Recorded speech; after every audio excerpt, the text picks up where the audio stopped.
Some of you lucky subscribers will know by now that I am a sucker for narrative-driven games. They really are my bread and butter, so you can imagine my excitement when I finally got around to playing Night in the Woods. Night in the Woods is a very good game, with a powerful story. With that in mind, join me as we explore Night in the Woods teaches us an important lesson. As far as narratives go, this is a very well structured one. In this section, I won't be discussing spoilers, but I will be talking about the structure of the narrative. If you consider this as a spoiler, which you really shouldn't, then skip to the time appearing on screen, but I assure you I won't be discussing any specific plot details.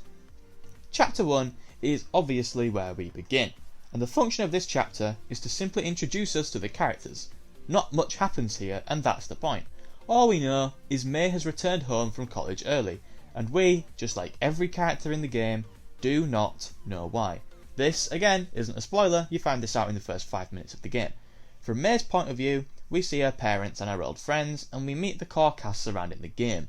We learn a little bit about their characteristics and relationship dynamic, and then we move on to Chapter 2. Chapter 2 serves one single purpose, and that's to further develop the characters and explore their relationship with May. Not very much happens here either, but in a character-focused game such as this is what you're here for. You're just spending time with them and getting to know them better and understanding their backstories a bit so you know why they are how they are. Chapter 3 is where the bulk of the cool stuff, if you like, happens. I won't mention any of it, but in terms of plot points, this is where the bulk of them happen. Finally, Chapter 4 is weird and serves up the resolution to our story. Night in the Woods is set in Possum Springs, and I hate it. You're supposed to hate it. The town is just so miserable, and you can always feel a sense of impending doom all the way through. It's difficult to explain, but something just feels off straight away. From talking to the people around the town, it's clear that the characters hate it here too. The place stinks of a lack of ambition and acceptance of delusion, which makes it all the more infuriating that May has had a chance to get out and leave, but wasted it. There's a constant feeling of anxiety that's emitted by the setting, and this carries through into the gameplay. The mini-games are decent, but they make you feel really on edge when completing them. The best example of this is the band practice sections, where you basically play Guitar Hero, and you really don't want to make a mistake, because the screen shakes and makes a loud noise and the characters all act shocked and horrible.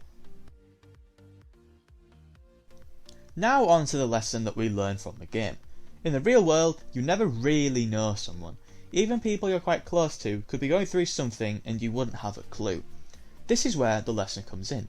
Since you never really know what's going on in someone's mind, you shouldn't judge people by your own standards. From the outside looking in, May is a complete dick. She's naive, self-indulgent, and seemingly lacks any drive and ambition.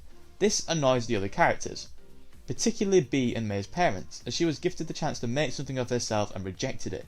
But since we can play as May, we see more sides to her that the other characters don't get to see, and this mirrors what happens in real life, as you can never truly fully understand people and why they make the choices that they do, why they are how they are, and what they're going through, because you aren't that person and you don't spend 24 hours with them, and that is why Night in the Woods teaches us an important lesson. Thank you for making it to the end of the video. If you enjoyed it, then please consider leaving a like, as it would be greatly appreciated. If you want to see more content from me, then make sure to subscribe, as I upload videos just like this one every single Friday. Have a nice day, and goodbye.